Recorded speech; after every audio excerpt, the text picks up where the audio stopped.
Hello and welcome to the TTI Distribution Download, the podcast where we talk about all things happening in the world of electronic components with the specialists of TTI. And now, your host for the TTI Distribution Download, Paula Renfro. Hey everyone, thanks for plugging in today to the TTI Distribution Download and our conversation set in the world of connectors. Today we'll be taking a look at the performance and forecast of the world connector industry with special guest Ron Bishop, founder of Bishop & Associates and the creator of the Bishop Report, and Steve Brahosky, my friend, colleague, and connector specialist here at TTI. Thanks for joining us today, gentlemen. Thank you, Paula. Pleasure. Steve, can I ask you to kick us off today with a little bit about your career in connectors and thereby maybe proving that you're qualified to introduce the industry acclaimed Mr. Bishop? Wow, that's quite an introduction. And yes, I'd be more than happy to share with you my experiences, Paula. And I'm really happy to be part of this event today and to work with Ron Bishop and to hear more from him because he certainly is one of the leading experts in this industry. But in terms of my experience, I've been in the connector industry for over 30 years, most of it with a connector manufacturer. And so I've seen a lot over the last 30 years or so. I've worked for one large connector manufacturer that allowed me the opportunity to see things from a lot of different perspectives. Had the opportunity while I worked for them to be involved with TTI, to get to know TTI as a company and as a culture. And so I joined TTI about 4 years ago. And in my role today, I'm a connector business development manager. So I work a lot with connector suppliers, always looking to see what the future holds with respect to our relationship with them and how we can grow together. And in doing so, you're trying to get a sense of the pulse on the industry, and you look to experts for that helpful information. And Ron Bishop is one of those individuals who's renowned in this industry, and I've been reading his reports for years now. And I'm delighted to introduce Ron to the podcast today. And Ron, would you mind sharing with us how you got involved in the connector industry? Hi, Steve. First of all, it's a pleasure to be here with you today. And I've been working with TTI for years. I think we're one of the first contributors to articles for MarketEYE. So that's probably been 20 years or so. And from a pretty modest beginning with MarketEYE, it's now become one of the premier information sources for electronic components and especially for electronic connectors. So I'm privileged to be here. I'm very pleased to be talking to your subscribers for MarketEYE and looking forward to this conversation. How I got into connectors. I try to decide whether it was by accident or by just luck. In all of our lives, there are those life-altering moments. In your personal life, maybe it's when you got married. Certainly, you went from being single to a couple. And when you have a child, those are definitely life-altering events. And you recognize those, you know that they are. It's the same thing in your professional life. That big promotion, new position with a new company, maybe you started a business. You know that that's a life-altering, and it's a watershed moment in your life. Sometimes you take a path that you don't recognize that it really was life-altering until much later. And that's the case with me in getting into the connector business. I was a consultant with a large accounting firm downtown Chicago, and a receptionist sent a call to my phone from Molex. Molex had a project and a problem that they wanted solved. I made an appointment to come out and meet with Molex. And after I hung up, I walked around the office, and I kid you not, I asked people, what's a connector? In defense of myself,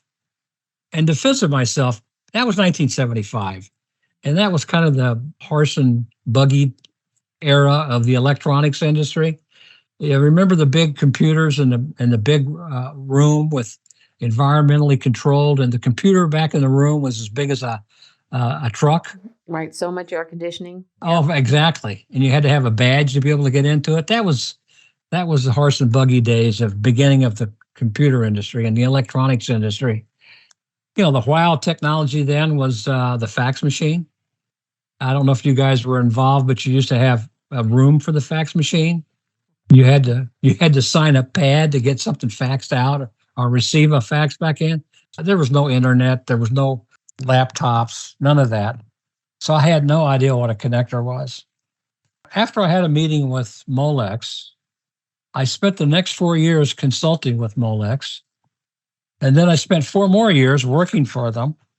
And then I worked a couple of years with Amphenol Corporation.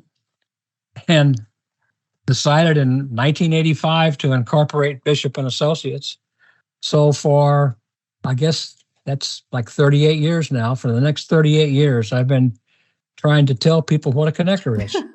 And you've done a very good job of it. Yeah. Well, I don't know. Was it luck or do you think it was an accident that I got I would involved? say perhaps a little of both. Yeah. But it's certainly, that receptionist, I don't remember who she was, but I wish I could find out because I'd like to sit down and have a cup of coffee with her and explain to her how that her decision to send the call to me instead of someone else was such a life-altering decision. So started Bishop and Associates, and I've been trying to explain what a connector is ever since. Ron, I think there's a lot of us out here that identify with your story as we go back to the beginnings because there were so few of us. Exactly. I used to say my colleagues and I, we were kind of writing our own tickets in the beginning because so little was known and the industry was evolving so fast. That's for sure. And it took me when I started Bishop and Associates and then it gradually became successful, I suddenly realized that was a watershed moment. And I'm sure Pamela, you've had them too. You had those moments when you can look back and go, wow, that put me on a path. How many folks work at Bishop and Associates, Ron? We have approximately 20 people at Bishop and Associates, and most of those folks come out of the industry. I hire people that have a lot of connector industry experience. And, some of the people are like Linda Nolan, Director of Databases, and Bob Holt, who came out of AMP. And then I remember Bob. I used to work with Bob back in Northern California in the early 90s. Yeah. He's a techie. He for sure is. Ellen, Bishop and Associates, it's what we have.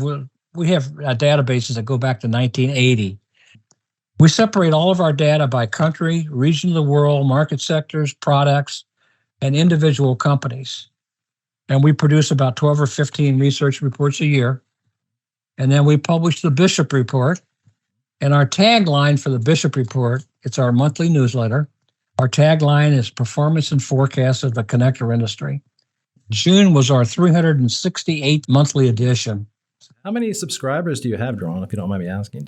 We've got probably 150 connector companies and probably about 1,000 subscribers. It's an expensive report. So and we well, you should be very proud of it. Number one, and probably we have, like for example, Amphenol is a corporate subscriber. We only have one or two people that we actually send the report to, but they have a corporate subscription. And so they send it to hundreds of people within Amphenol. So I would imagine thousands of people read the Bishop Report, many of whom we don't know. And for those people who are maybe not as familiar with industry reports, can you tell us a little about your methodology when you say we have 150 supplier, manufacturer subscribers? Do they share their data with you? Is that how it works? We explain every month what happened in the connector industry because we have connector companies that share their bookings and their billings by region of the world every month. And the number of companies that supply that data to us accounts for about 40% of the world's connector demand. So if you know anything about sample sizes, this is way beyond sample sizes. We have companies reporting to us that are large international companies. We have companies that are private that report to us. We have folks from Japan and almost every region of the world. But like, for example, we don't have any Chinese companies that report to us, but we have North American and European companies that have big businesses in China, and they share their China data with us. So we know what's going on always, every month, in terms of how orders are doing and how sales are doing, and by region of the world. Terrific. Well, hey, Ron, if you don't mind, let's kind of pivot and get a sense from you as to how the industry is looking right now, at least through the first half of 2023, and any insights you can relate to us relative to what you're seeing out there. We get data from connector companies. So we're not guessing whenever we write the Bishop Report and we tell people how the business is. Right now, the connector business is lethargic, and it's not bad, but we came in the first half with sales down minus 1.1%. If you go back to 2000, when we had the dot-com bubble burst, we had 2 years in a row of declining sales that were like 18% and 8% back-to-back years. It was horrible. So whenever you have a year that's flat or lethargic, that's not bad. The connector industry generally doesn't have 2 years of down sales in a row. So here's where we are in the first half. We're minus 1.1% sales worldwide. And we're up in North America and Europe, low single digits, like 2.8% in North America and 3.4% in Europe.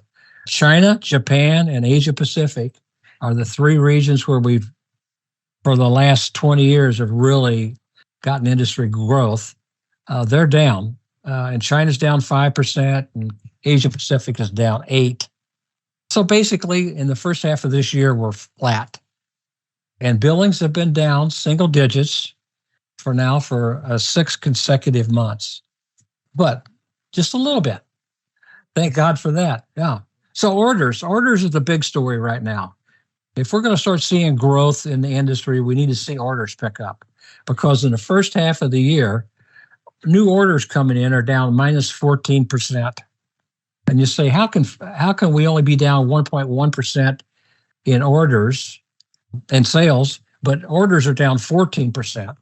And that's because we've been using up backlog. We've been about 10 consecutive months where the book-to-bill ratio has been below 1, which means we're shipping backlog. We're shipping more than we're taking orders in. And so like Japan, orders, first half, minus 21%. China, minus 20%. Asia Pacific, minus 21.5%. So, North America and Europe have done better. So that makes the year-to-date bookings down 14%. Hey, Ron, are there any end markets that are driving that up or down? Do you have a sense of what's causing that? Yes, I do. Yes, we do. Just to finish that thought, Steve, is that to be able to have bookings down 14% and sales down only 1%, we've used up $4.4 billion worth of backlog. Wow. When this started, our backlog in the industry was $26 billion, and now it's $22 billion. So we need to see orders start to pick up, and we think it's going to in the second half. I'll tell you about that in a minute. Okay. Yes. So the first half, what markets are doing well and which ones are doing poorly? Computers, peripherals. Computers are down 16%, and peripherals are down 16%. Medical, which hardly ever is down, medical is down 6.5%, and instrumentation is down 9%. The markets that are doing well is automotive and mil-aero and transportation. Automotive and transportation make up almost 40% of the total market, and those are doing well. Well, it's good that the diversity in the market to allow for that, and we could talk about it at some point in future reference relative to the proliferation across industry segments. But what you just described there mirrors our business very well. So I have a sense of that. When do you expect, I guess may ask it this way, what do you envision for the balance of this year? When do you think the bubble will move through the system to allow for the reorder points to kick in so that the backlog could achieve a level to allow for growth both in bookings and in billings? There are a couple rules in forecasting, Steve. Here we go. The first rule is if you don't have to forecast, don't do it. What do I wish I had that advice back in 1990? If it's in your pay plan. And there's no merit badges for forecasting, right? Mm-hmm. And of course, all forecasts are wrong. Mm-hmm. Every forecast you've ever seen is wrong. If you could have accurate forecasts all the time, we wouldn't be doing this. That's for sure. Mm-hmm. So the important factor is really how wrong is the forecast, and we're pretty good at short-term forecasts. And as it goes out 3 or 4 or 5 years, you can't predict that. And completely understand. You have things like pandemics and other catastrophes or things that can come into play. Exactly.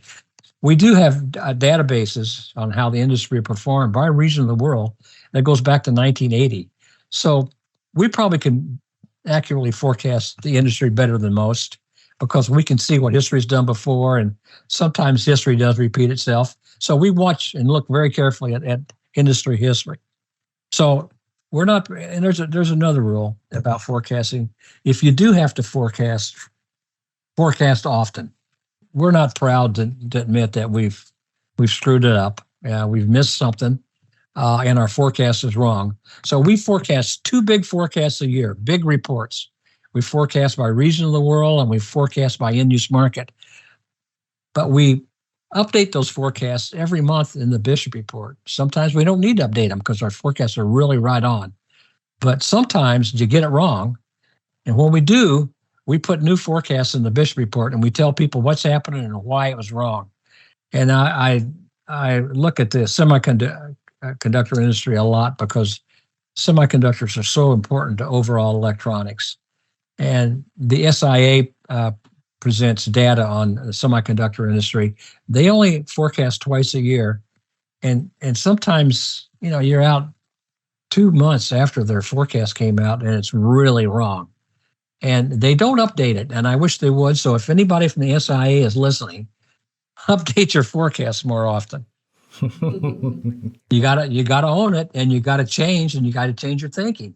Hey, Ron, do you subscribe to the notion that the semiconductor industry is a leading indicator for the connector industry? Yes, semiconductor industry leads the connector industry, and by a quarter, 2 quarters, how far would you say that? Generally, it's a couple of months. That's what we found out.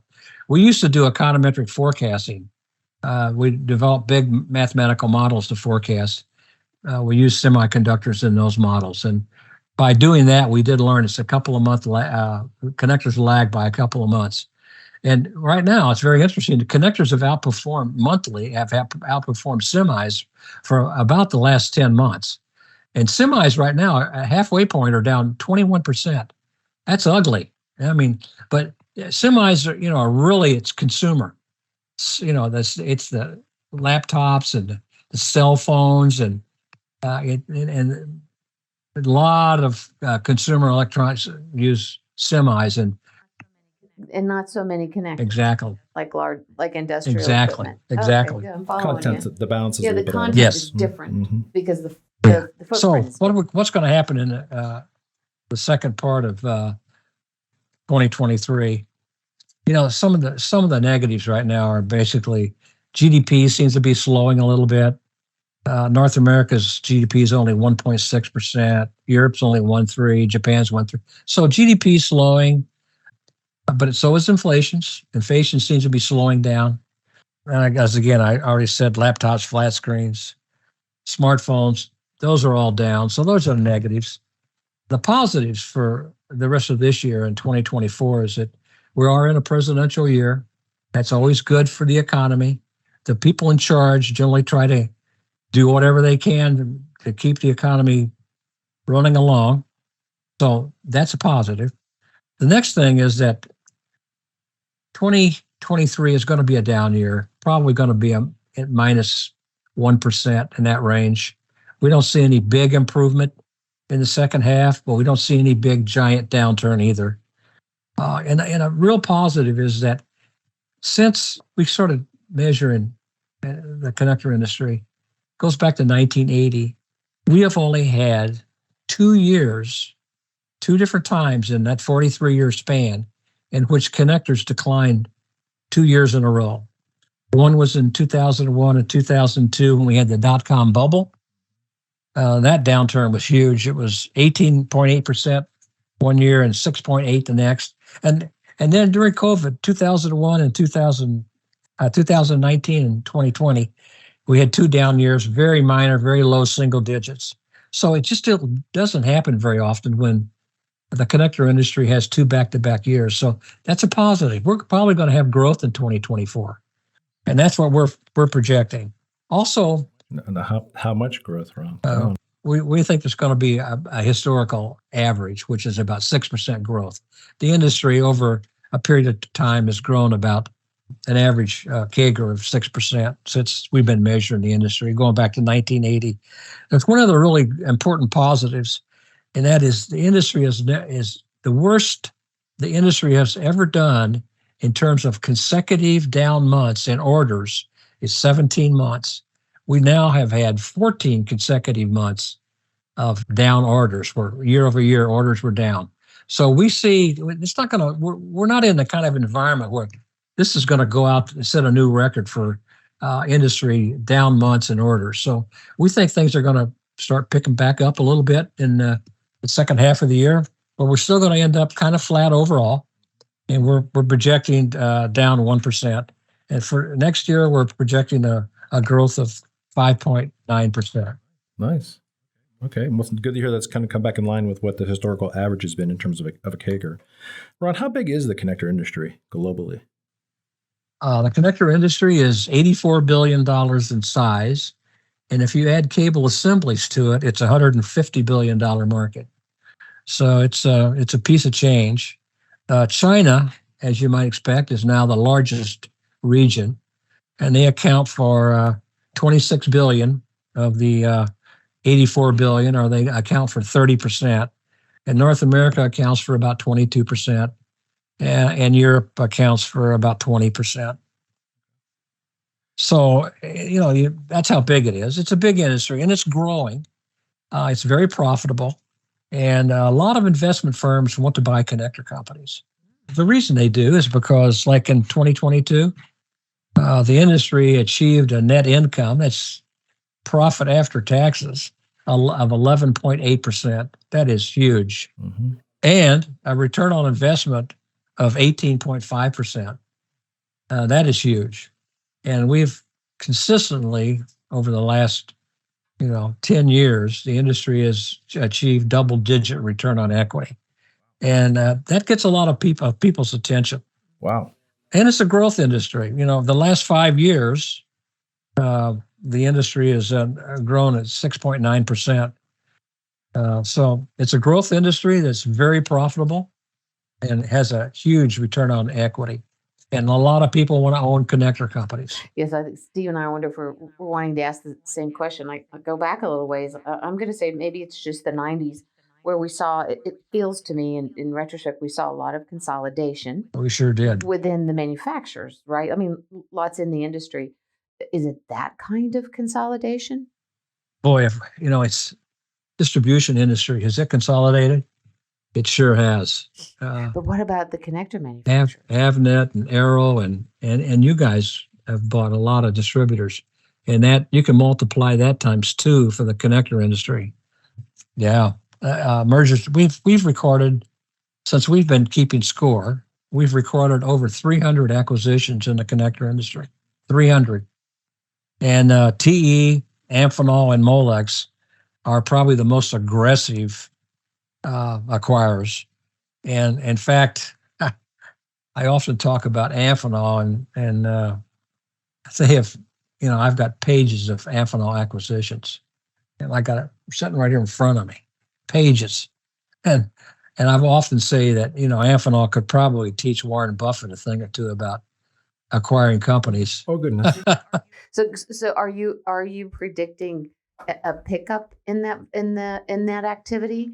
Well, I think there'll continue to be acquisitions, but boy, the cream of the crop has been picked off. TE, Molex, and Amphenol are now buying antenna companies and sensor companies. They're buying technology companies. And Molex has increased their acquisition activity since Koch brothers purchased them. But it's had a big effect on the top 10. In 1980, when we first started tracking, the top 10 connector companies had 38% of the world market for connectors. In 2022, that's 60%. And it's not because the top 10 outgrew the other guys because of internal growth. It's because of acquisitions. Yeah, consolidation for sure. Oh, you betcha.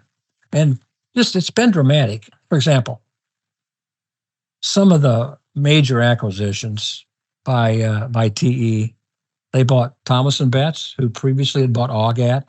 They bought Maycom, Madison Cable, Elcon, Raychem Connectors, Siemens Connectors, ADC Telecom, Deutsch, and the list goes on. And Molex has not been as acquisitive, but they bought Cardell and Woodhead and FCT.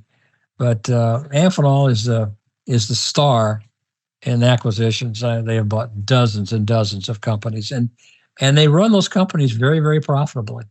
If you haven't acquired some Amphenol stock, I'm not a stockbroker, but I would recommend. Wow, we're getting stock tips too. We're Nice. And shout out to Warren. Yeah.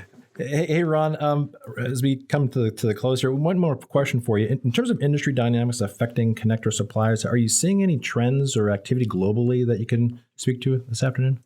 Well, it's the migration from west to east of manufacturing. No, it's not a big secret. Everybody knows that. But I think I can add a little bit of flavor to it. In 1994, China, in our database, we had China at $38 million in connectors. 38 million. Today, they're 26 billion. It's a compound annual growth rate since the year 2000 of 12.4%. In 1980, all 10 top 10 companies were North American based, all top 10. Today, there's 4.